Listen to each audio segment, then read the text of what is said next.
What up? Another 2-Minute Tuesday coming at you. Got my boy Cruz here today. What up? What up, dog? Hey, so what we're going to be talking about today is the psychology of selling. Talk to us about that.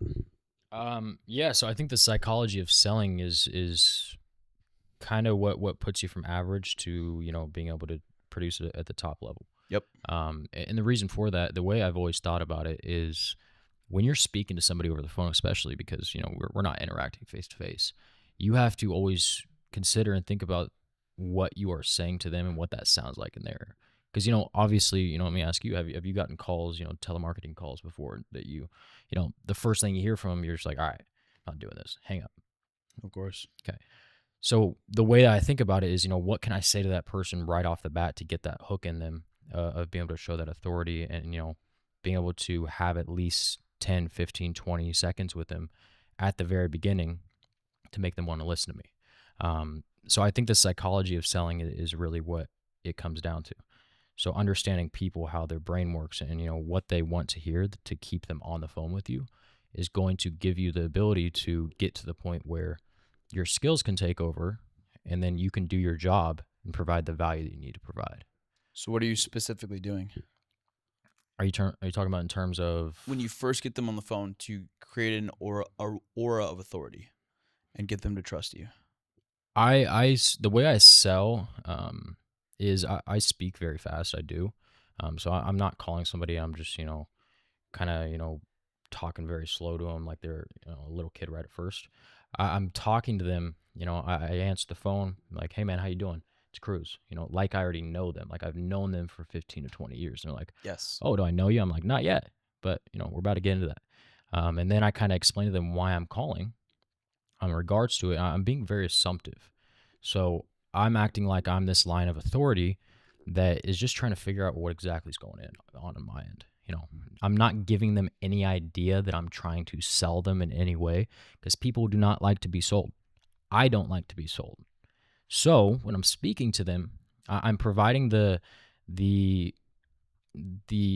aspect of, I'm calling to get this figured out on my end, but I'm also a line of authority that's, kind of confused on what's going on. And there's been some miscommunication, and it sounds like, whoever did take care of you originally didn't necessarily do their full due diligence in their job to make sure and, placing the correct position. We just like to take the extra step and make sure that, this policy you're going to have the rest of your life is the absolute best for you. And then people trust you a little bit more. They're like, okay, this guy's kind of actually trying to help me out. He's not trying to sell me on anything. Once you've built that first initial... What are a few more track words you use to build trust and credibility with the client? So...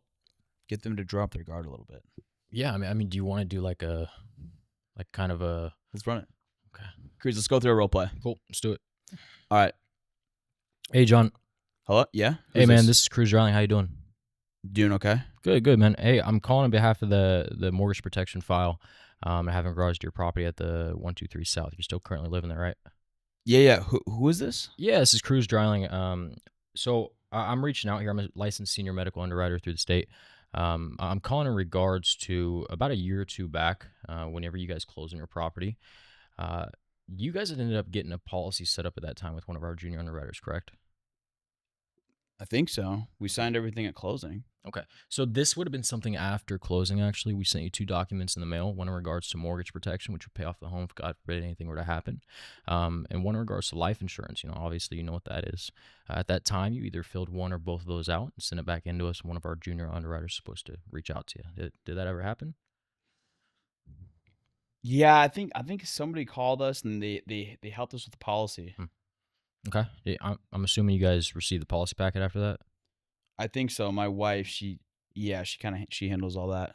So it sounds like you don't know much about the coverage itself, do you? Nope. Okay. So it's kind of my job as a senior underwriter to make sure that you understand the ins and outs of this policy. And the reason for that is because there's about $5 to $10 billion a year in unclaimed insurance. So we kind of like to take the extra step and do our due diligence and making sure that we sit down with you and really review that coverage. And it's kind of explained to me why I don't have any notes on your file either, because after you get that mortgage protection policy, that underwriter is actually supposed to call you back and sit down with you and review that paper packet with you and make sure that you fully understand it. It sounds like that didn't happen either, did it? Nope. Cool. Nobody ever called us. So what we can do, I'm assuming, are you home right now? Are you with your wife? Yeah, she's here. Okay. If you can go ahead and ask her to go ahead and grab that policy pack, we'll sit down for a few minutes. Okay, I think we're good with what we got though. Yeah, no, we're not selling anything, man. I'm not a sales agent. What do you think this is? But like I just explained to you, I'm simply doing this to make sure that you guys understand your coverage that you're going to have the rest of your life and you're going to be paying tens of thousands of dollars into. Oh, okay. All right. Well, if you put it that way. Exactly. Yeah, let me go grab it. Cool. Bam. And most of the policies that you sell are policy replacements. Correct. So, what do you say when they don't know, hey, I don't know what we have, we don't know what our policy is? How do you handle that situation? I'm assuming it's coming out of your bank account every month, right? Yep. Okay. So I'm going to go ahead and have you open up your banking app on your phone and look out what carrier that's coming out of. We can kind of go from there. I'll be able to find the policy from there. Boom. What if you don't know? What if that's the name of, let's say, State Farm. State Farm, $130 a month.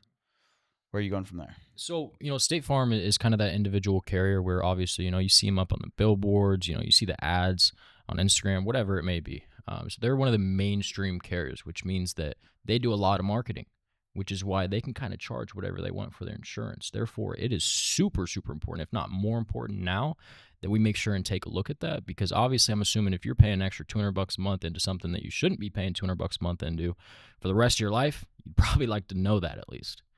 And we can kind of, feel things out from there and see what direction you want to go. Okay. Yeah, that makes sense. Yeah. And then you handle, listen, I like what we have, and we're just going to stick with what we got. Okay. Is this before or after we went through the policy? What exactly it is? Let's say after. After. So if in my opinion, if I did everything in my power to provide the value and provide the accurate information in terms of what they have, if they truly feel like they are in the correct position, and I gave them another option outside of that, there's nothing else you can do. You've done everything in your power. It's not your job to necessarily, I guess, convince them that it would be putting them in a better position, even though you gave them all the accurate information, because at the end of the day, everyone will make the best decision for themselves. And if you did your job correctly, 99% of the time, that will not come up. And the only time that will come up is if you didn't provide enough value or didn't show them that they can trust you. Yes. How do you explain consolidating policies together?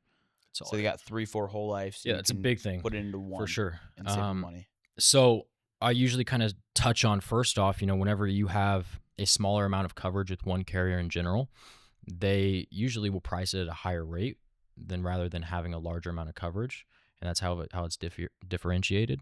And also I go really in depth about the fact of, at the end of the day, you don't want your family to have to deal with multiple different insurance carriers if something were to happen to you. I'm sure you can understand it's already kind of a pain. It already will be a pain to, kind of have to deal with that right after the time of death.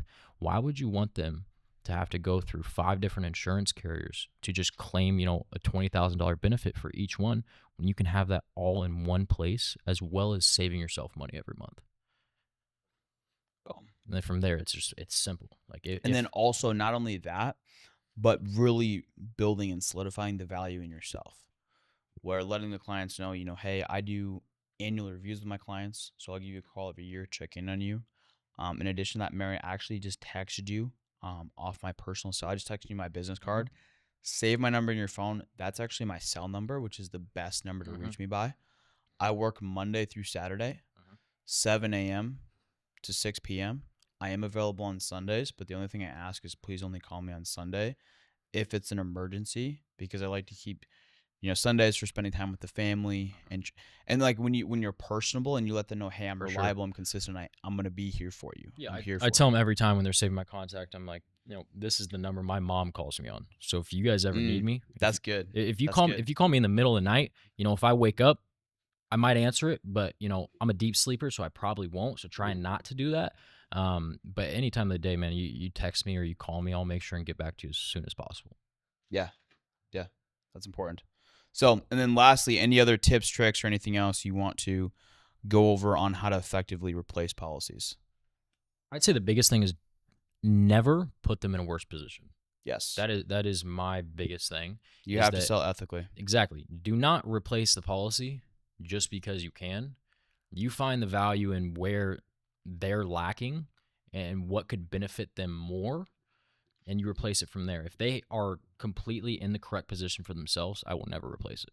I will not. And last question, you sell a lot of IULs. Mhm. How do you explain the transition from a term to putting them into an IUL and a permanent protection policy? I think that it's very, very much so. It depends on their age, and kind of how much coverage they have. If they currently have a whole life policy that is a smaller policy and they're using it as a supplemental policy, then maybe term can be good coverage for them. If they know how to invest into the market, and they're doing that actively, then maybe it is a good position for them, and they only want it for a specific amount of time. But you got to think about it. Most of the people we deal with are not necessarily well-rounded in doing those kinds of things. So when you're explaining to it, obviously every carrier is different in how that cash value is built, um, and explaining it to them in the correct terms depending on the carrier.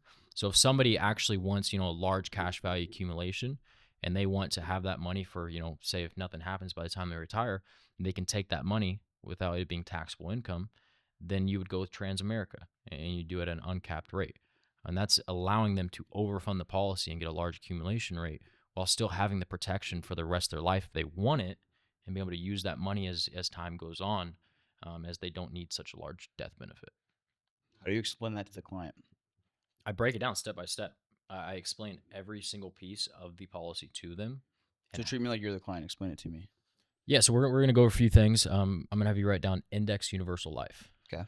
So as long as that policy is structured correctly, that policy will last the rest of your life. Okay. There's a few very important key topics there. The first thing I'll have you write down is builds cash value. And John, what that means exactly is that a portion of your premiums actually goes into that cash value. Now, what happens is the insurance carrier invests that money into the S&P 500, depending on how you allocate it. Now, over time, what that's going to allow you to do is either take a loan from that policy cash value and say 5, 10, 15, 20, 30 years from now, or surrender that policy at a point in your life where you feel like you don't need this coverage anymore and get a large portion of your premiums directly back to yourself. And if it's structured correctly, you can even see a much higher return than what you've invested into the policy in that cash value. So I always believe, if you're medically eligible, of course, that insurance shouldn't just be another bill you pay every month. Your money should be doing multiple different jobs for you and should be growing, as well as having that safety net there if something were to happen to you, God forbid, for your family. And then I kind of go through the living benefits side of things as well. Bam. Bam. Guys, if you took value from this, please like, subscribe, share with somebody else that needs to hear this to improve their sales process. God bless. Let's go crush it.